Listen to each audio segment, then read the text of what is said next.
Bem-vindos novamente aos vídeos do C#. Continuamos a falar sobre listas genéricas, neste caso estamos a falar sobre especificamente o list e estamos a apresentar uma boa quantidade de métodos associados às coleções no C#. E vamos continuar com esta minha lista, e eu já limpei uma parte do código anteriormente inserido no outro vídeo, e reparem num aspecto importante. Nós falámos no último vídeo neste aspecto, minha lista.capacity. E a capacidade diz aqui gets or sets the total number of elements. Portanto, ela pode servir para ir buscar ou definir a capacidade da minha lista. Ora, capacidade é diferente do número de valores que a lista tem. E nós vamos ver como é que isso se consegue traduzir na prática. É a mesma coisa que nós pensarmos que uma determinada caixa tem realmente uma capacidade para, por exemplo, 4 latas de tinta, mas na realidade só lá tem 2. E esta é a diferença entre capacidade e realmente o número de valores que a nossa coleção tem. Então, neste caso, o que nós podemos fazer é o seguinte. Eu vou aqui à minha lista, eu tenho o capacity, que foi onde nós ficámos, e eu já volto atrás aqui ao clear, e ao contains, mas tem aqui o count.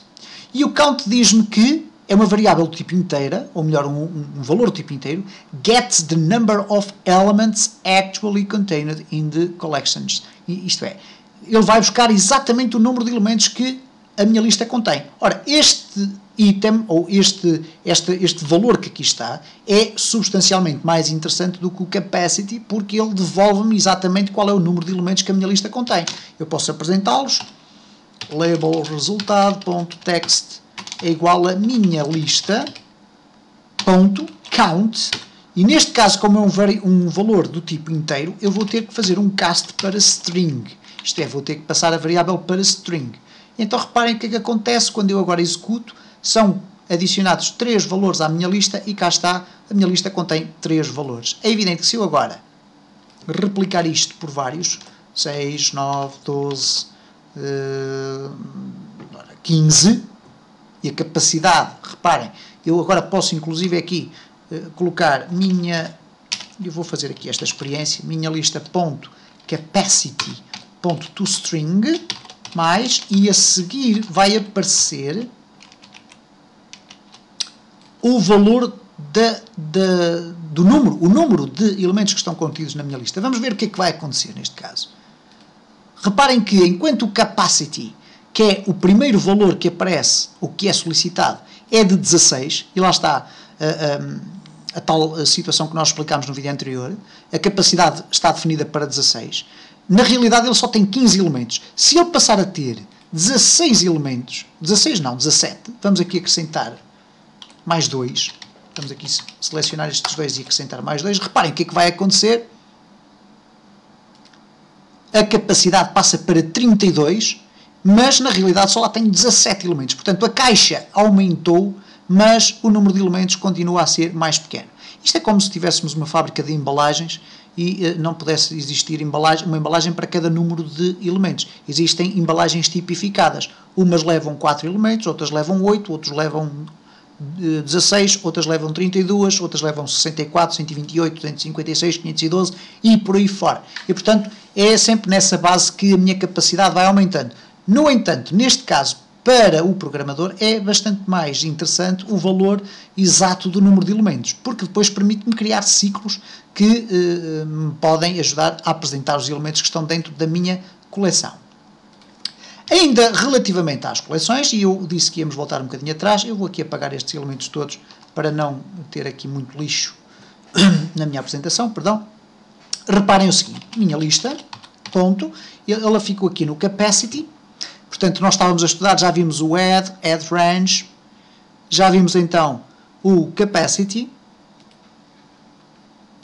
e agora vamos ver o clear. Ora, o clear é tão simplesmente isto, clear, sem qualquer espécie de parâmetros. E reparem, é um método void, isto é, não retorna qualquer espécie de valor. O que ele faz é simplesmente isto, remove todos os elementos da minha coleção.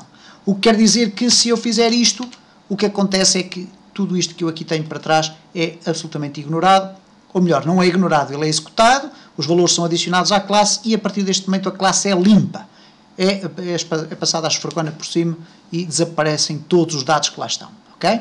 E, portanto, nada mais há a dizer sobre o clear, é exatamente aquilo que ele faz, é limpar a coleção. Depois, a seguir, vem o contains. Ok, contains aqui é outra história, porque o contains é um método que significa uma determinada pergunta, isto é, será que a minha lista contém um determinado elemento? Isto é, contains, e agora quando eu abro parênteses tenho aqui dois construtores diferentes para este método, ou melhor, dois overloads para o método. E neste caso nós usamos genericamente mais este. Este aqui já exige outro tipo de instruções, nomeadamente esta que aqui está à frente, um comparador, e nós ainda não vamos chegar lá. Então, o que é que acontece aqui? O que eu posso verificar é o seguinte, por exemplo, criar aqui uma variável do tipo bool, resultado, ok, é igual a minha lista.contains, por exemplo, Hugo. E então, o que na prática isto faz é o seguinte, ele vai perguntar se a minha lista contém Hugo, e o resultado desta execução é o retorno de uma variável booleana, ou é verdadeiro ou é falso. E eu depois posso usar o verdadeiro ou o falso consoante eu quiser. Eu vou apresentar o resultado, level resultado.text é igual a resultado.toString. Ok? Vamos executar. E reparem, falso. Portanto, a esta pergunta, a resposta foi falsa. Isto, claro, porque Hugo não existe dentro da minha coleção. Se eu agora parar o meu código e colocar cá Ribeiro, eu vou executar e verdadeiro. Isto quer dizer que a minha coleção contém este termo. Se eu colocar Ribeiro, com letra maiúscula no início, falso. Portanto, muita atenção, é aquilo que nós chamamos case sensitive. Isto é sensível ao tamanho da letra, se é maiúsculo ou se é minúsculo.